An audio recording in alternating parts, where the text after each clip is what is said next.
I was wrong. But it was a foolish chance to take. Don't worry about the noise. We're safe here. I have looked after the well-lit room for many, many years now. There is no shadow in the well-lit room. The power is fail-safe, and all the bulbs are numbered and changed regularly based on their make and model. Right.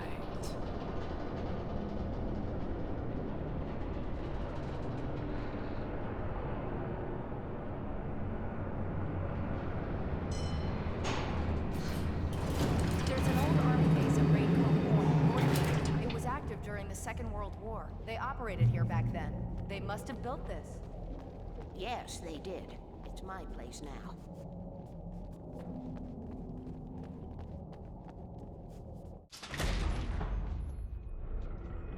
Take it, and I won't need to worry about the room anymore, because 6 and 33 and 118 need changing soon, and I don't want to climb up the ladder to change them because it's very late, and I'm tired. And if you take it, I won't have to do that anymore. The page was autobiographical, a memory from my childhood. But I didn't write this. It was a page written by Thomas Zane. None of them were supposed to exist anymore. Alan, 7 years old, would fight sleep to the bitter end. When he did sleep, he soon woke up, screaming, the nightmares fresh in his mind. One evening, his mother, sitting by his bed, offered him an old light switch. She called it the clicker, and flicking the switch would turn on a magical light that would drive the beast away. To imbue the talisman with all possible power, she added that it had been given to her by Alan's father. Alan never knew him, and anything of his took on mythical proportions in his mind. With the clicker firmly in his hand, Alan finally slept like a baby. Now, almost 30 years later, Alan thought of this as he stood on the rim of Cauldron Lake, the clicker in his hand. He took a deep breath and jumped. My mind swirled. I'd given the clicker to Alice, yet it was here. Zane had written it into existence, in a story I had written. I can get to her now. I can finish this.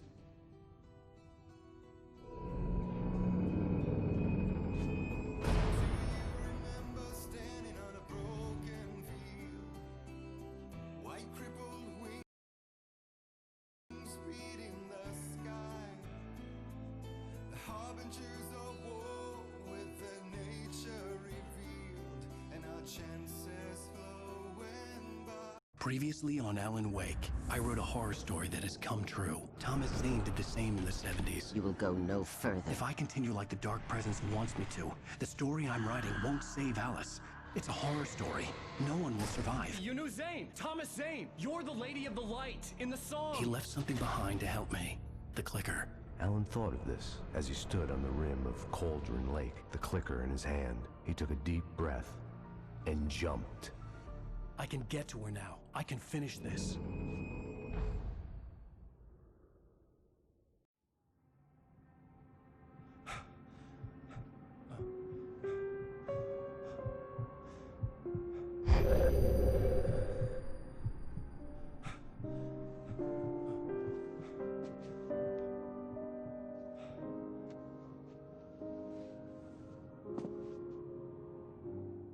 I had a hangover. My head was about to explode and the light hurt my eyes.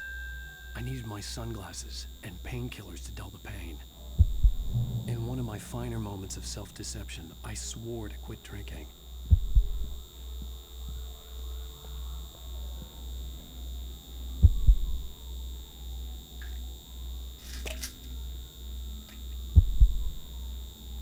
The pills worked fast.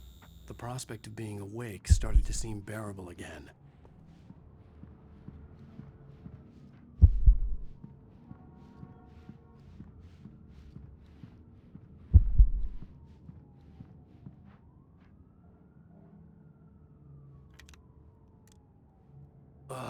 The sunglasses made the world look bearable. Now I could keep my eyes open without feeling like a vampire in the sun. There was a message waiting for me on the machine. You have one new message. Ow! Are you still asleep? Wakey, wakey! You should have your show on your TiVo. If Alice wasn't too mad to record it. She called me earlier.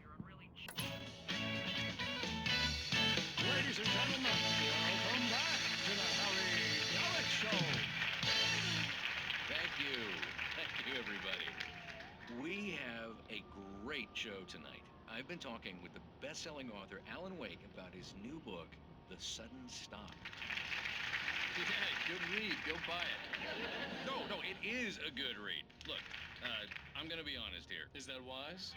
No, but I'm gonna do it anyway. I got people who give me the lowdown on books. I'm a busy guy. But this one, I actually read from cover to cover. I mean, I'm a big fan. Wow, thanks. Now, this might be a spoiler for those who haven't read the book yet.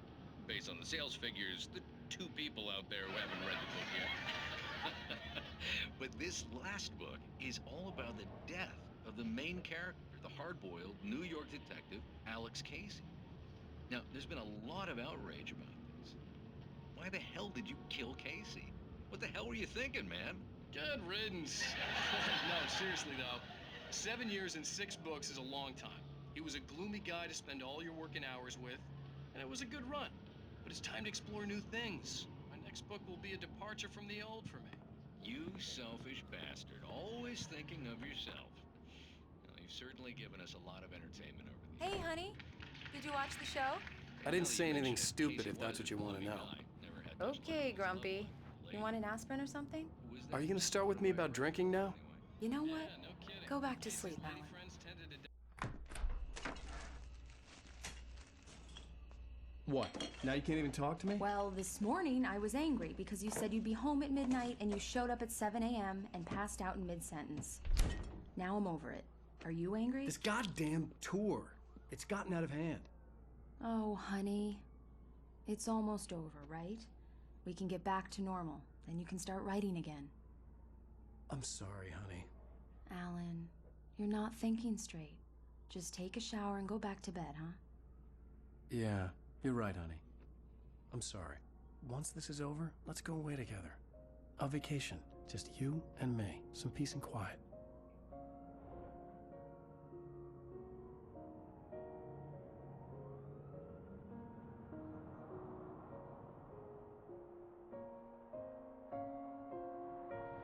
Somehow, the clicker was the key to the cabin. I had to return to Cauldron Lake to save Alice.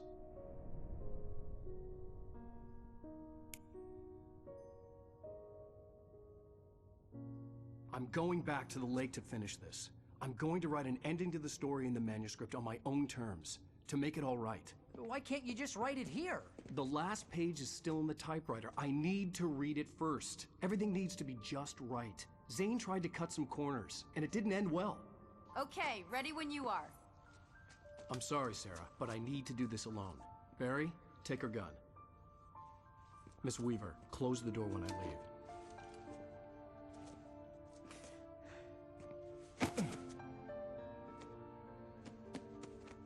Good luck, Al. See you later.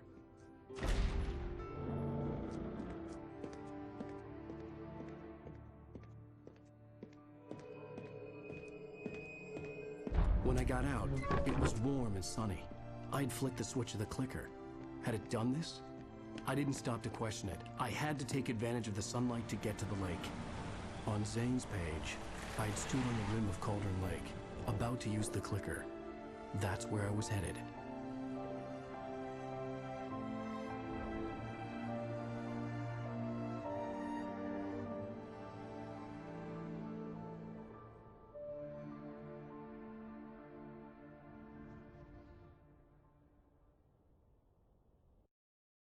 Alone, in daylight, surrounded by the beauty of the Pacific Northwest landscape.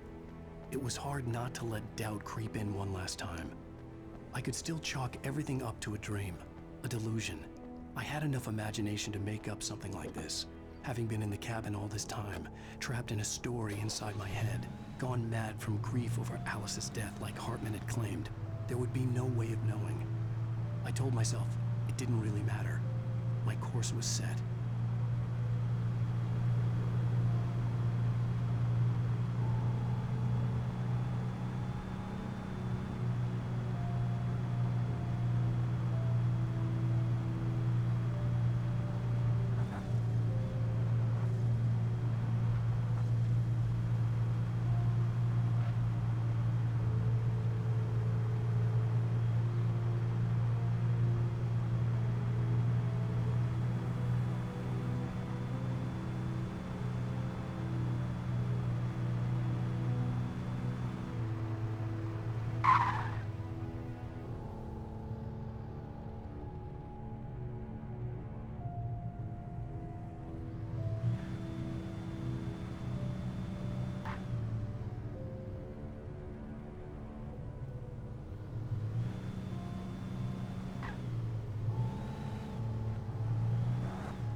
The Dark Presence was no longer trying to capture the Rider so he could create the ending it wanted.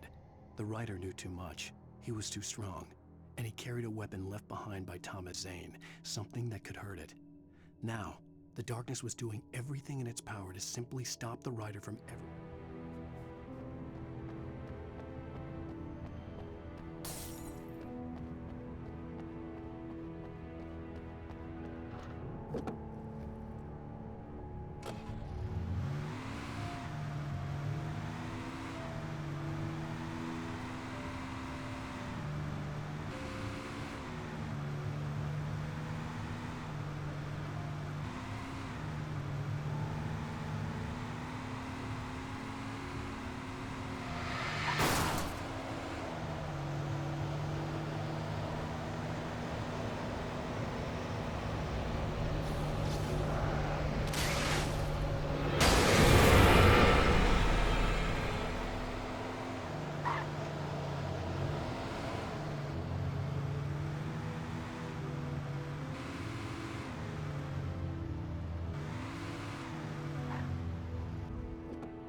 This had obviously been the room where Agent Nightingale had stayed when he hadn't been busy harassing me. Look after yourself, man. You're Could have fooled me.